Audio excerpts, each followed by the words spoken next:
Now we'll move on to privileges of the floor, tributes to outgoing members. First up, we're going to be in alphabetical order. First up will be Senator Leyva, and our first speaker will be Senator Mcguire. Thank you so much, Mr. President.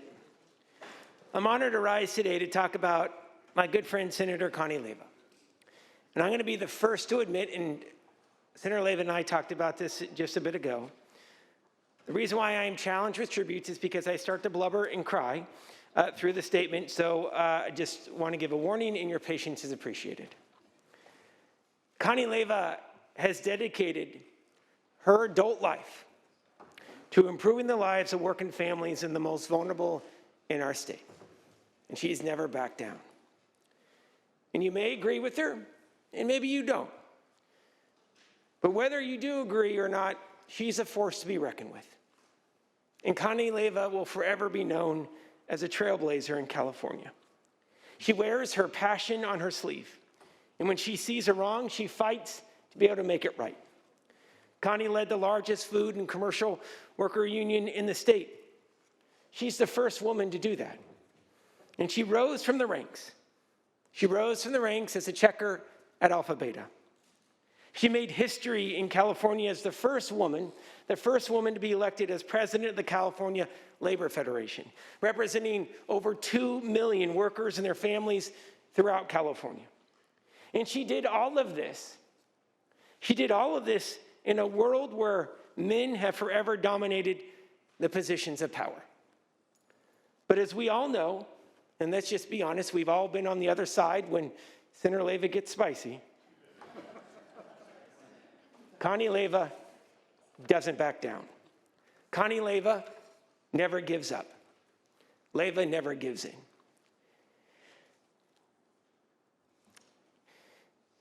Sorry. For Leyva, it's always about bettering the lives of the most vulnerable and standing strong for women and ensuring women are paid what they're worth. Here in the Senate, Connie was instrumental in the efforts to raise the minimum wage. Why? 2/3 of minimum wage earners in the Golden State are women. The strongest equal pay law in America wouldn't have passed this legislature without the force of Connie Leyva. She ended the statute of limitations on rape in California. She brought down the backlog of unprocessed rape kits. As chair of the Women's Caucus, Connie Leyva became a statewide leader on expanding reproductive health care to every woman, no matter their economic background. As chair of education, she's always stood strong for kids in strong public schools. Millions of people in this state, literally millions of people, will breathe easier thanks to her work that mandates smog checks for heavy-duty trucks. And she successfully transformed the way this state tackles the climate crisis. How? The state now, because of Connie Leyva's efforts, mandates that investments in low-income communities and neighborhoods are the rule of law. And those communities or neighborhoods have borne the brunt of climate change. Look, we know that this job can be tough. It's a pressure cooker at times, and it's been a pressure cooker especially over these past few years. You're away from home, the politics can be raw, and the issues are complicated. And to do it all, we all need a strong support system. And one of the reasons Connie Leyva can do it all is her family. Connie's favorite husband, Al, has been with her from the very beginning. And through thick and thin, no matter how dark the days, Connie and Al have been a team. And we're grateful that Mr. Leyva is in the gallery today. They have twin daughters, Jessie and Allie. They have 2 incredible grandkids, Lizzie and Nico. And here's the good news. Leyva is going to be able to spend more time with her kids and the family that she loves. That said, Connie Leyva will know that her legacy in the California State Senate and the Golden State will live on and strong. No one has been a stronger voice for the Inland Empire. No one. She's a bright light for working families. She's strengthened generations of California's working families, and especially women with higher wages, and she's connected them to medical benefits for their first time, literally for millions in this state. She's outspoken, she's a true believer, and she's damn good at what she does because it's so personal. And we're gonna miss you deeply. Thank you.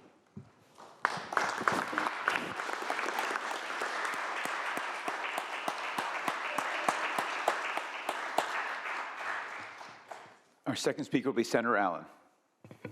Members, it was such an honor to be asked by Senator Leyva to speak on her behalf as we bid her farewell from our chambers. I obviously, hard for me to do better than our colleague from Marin and Sonoma and the North Coast. But I also want to take a moment to honor this very special colleague. She started her life as a military kid in Fort Riley, Kansas, but she's called the Inland Empire her home since she was about 18 months old. She was raised in Chino, went on to the University of Redlands, but folks also know about how, as a senior in high school, she started bagging groceries at Alpha Beta and ended up rising through the ranks as a grocery store worker, but also through the union. She saw the value and dignity of the work, the friendships that she made working there. She wanted to fight for those people. She wanted to find ways to empower those people. And I think, we know a lot about the labor movement here in this building, about the fight that they have for better wages, for better working conditions.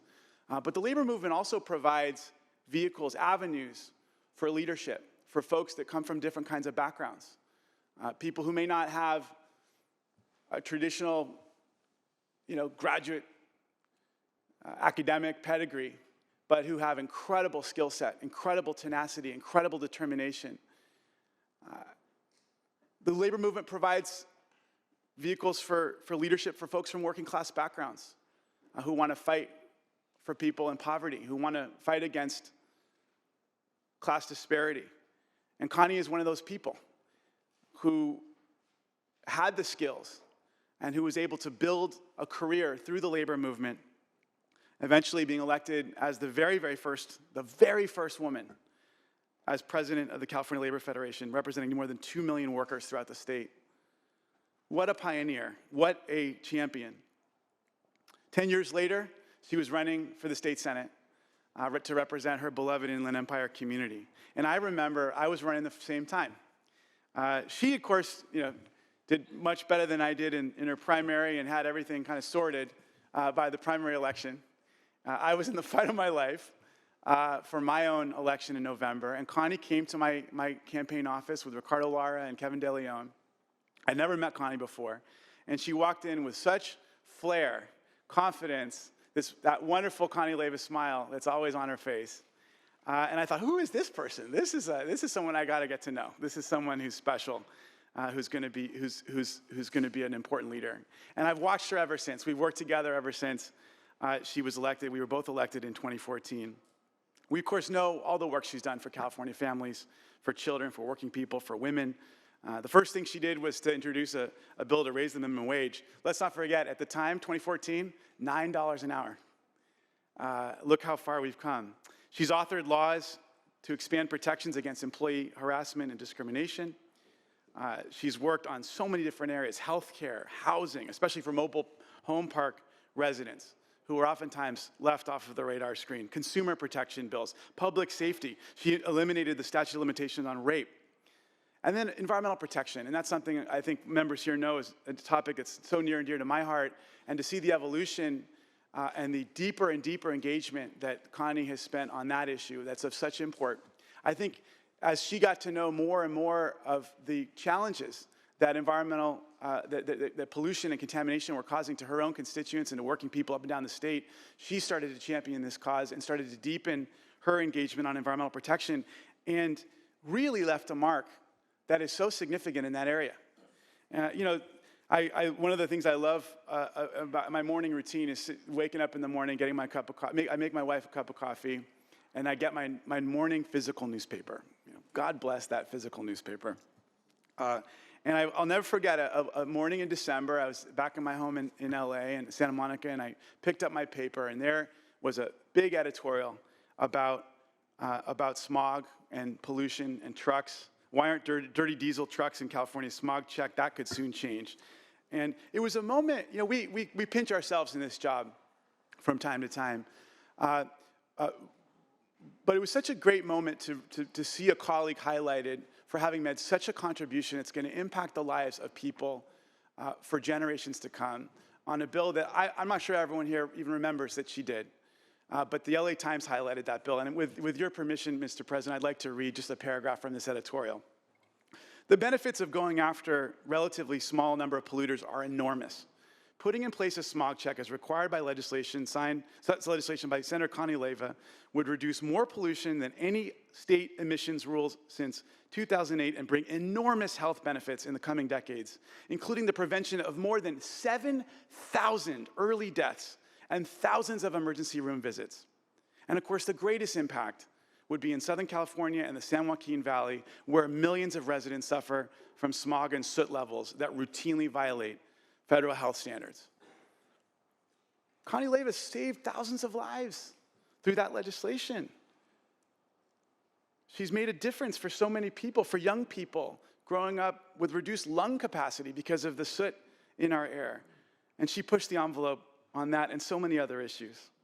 We all know, of course, her leadership in education. I was handed the gavel to her as chair of the Education Committee, and she's worked on career tech ed, which of course makes such a difference for young people from diverse backgrounds, both in our community college system and in our high schools. Expanded educational services for homeless students, our most vulnerable. Think of the number of kids that literally don't have a home that are just trying to get through high school.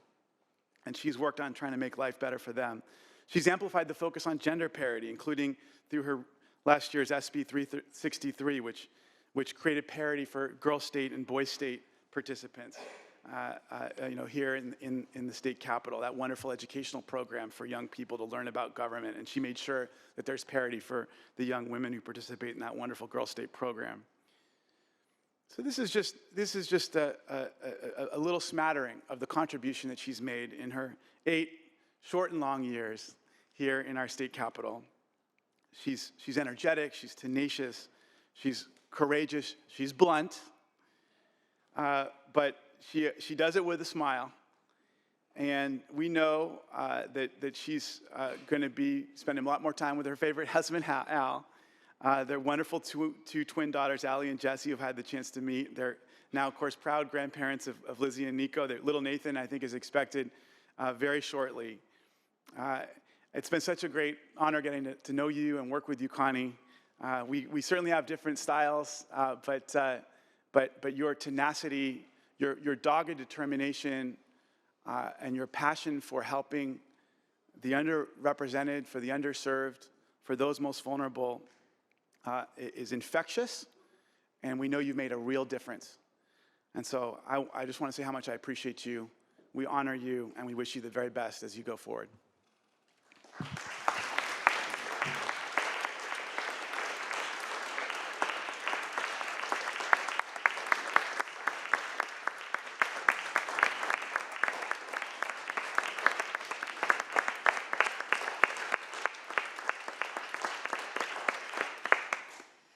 Oh my goodness. All right.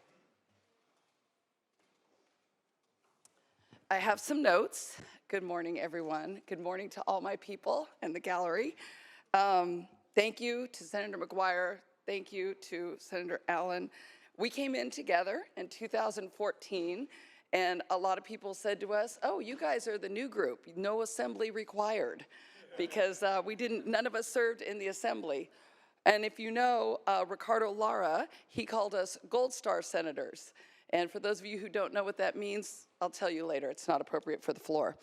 So I so enjoyed hearing yesterday We don't know people's story, and I don't think we do a good job of that. I would love to see that change going forward.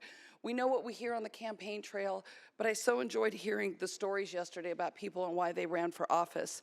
So I'm going to tell you a little bit about mine.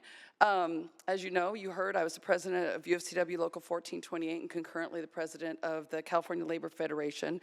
And I got a call one day. I was coming home from a meeting, or going back to the office from a meeting, and I got a call from the mayor of Pomona, Elliot Rothman.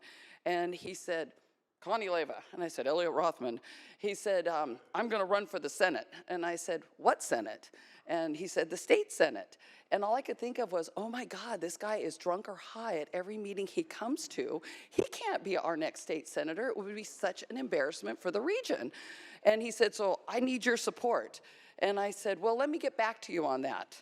So I called the current senator who was running for Congress, Norma Torres, and I said, hey, is there anybody competent who's running? And she said, no, the only person we've heard from is Elliot Rothman. She goes, you should run. And I said, okay, well, let me think about that. And she goes, I need to know, I'm sitting with Kevin De Leon and Ricardo Lara, and they would love to help you get elected.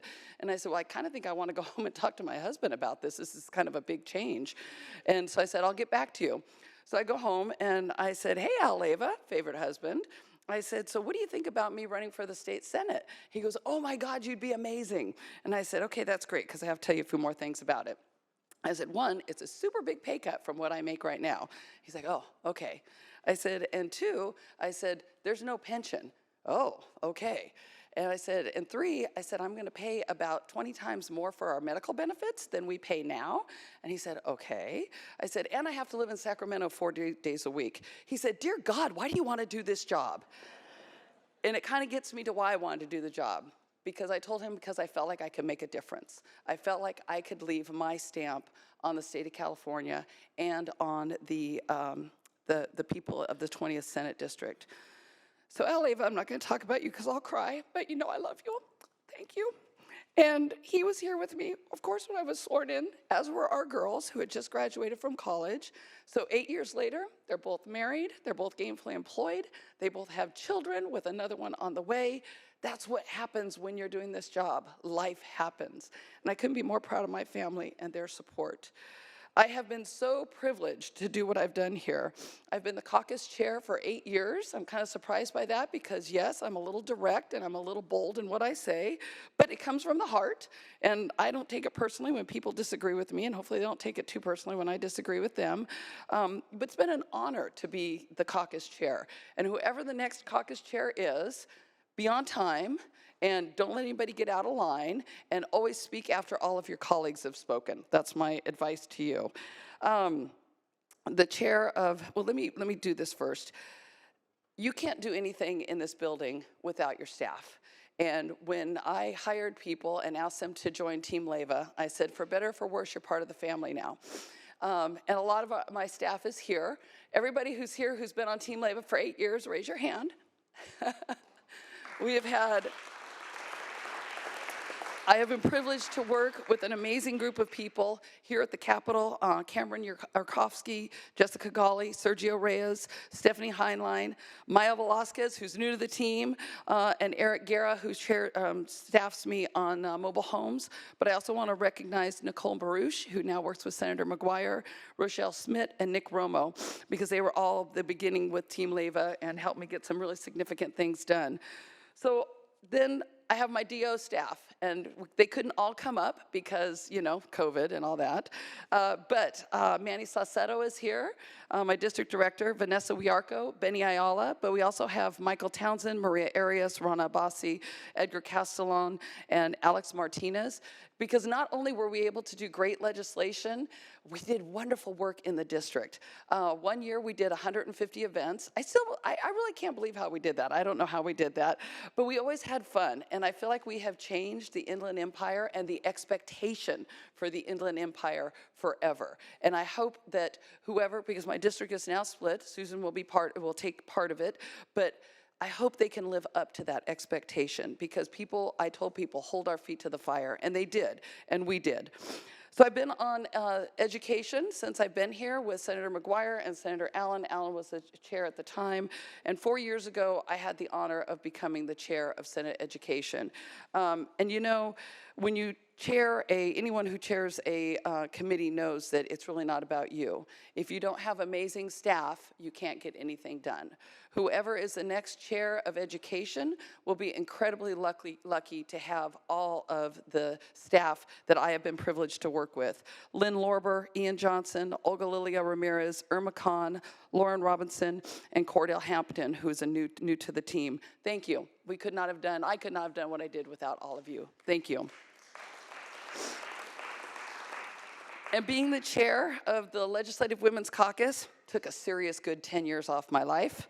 But it was an honor to get to do it. And during that time, we doubled fundraising. We established scholarships for women in our districts, and we doubled the amount of money that women had to spend on women's issues in their own districts. Being the chair of the Select Committee on Mobile and Manufactured Homes, what an honor for 8 years to get to do that. And whoever takes that over next, that's a lot of work, okay? And we've done 5 bills. We have another one. Hopefully it's going to get to the governor's desk and be signed. These people need us. These people feel forgotten, and it's been a privilege to get to help them. So I could go on and on because I'm an elected official, and there's a lot to say, but I also want to thank Bernie. There she is, Bernie. Thank you. I know when I was training to be a presiding officer, she was probably like, oh my God, why'd they let her in? I couldn't get it down. It took me a little while. And hi, Shani, you've done an amazing job. Thank you both very much. I will leave you with this. One of my favorite sayings is, be the change you wish to see in the world.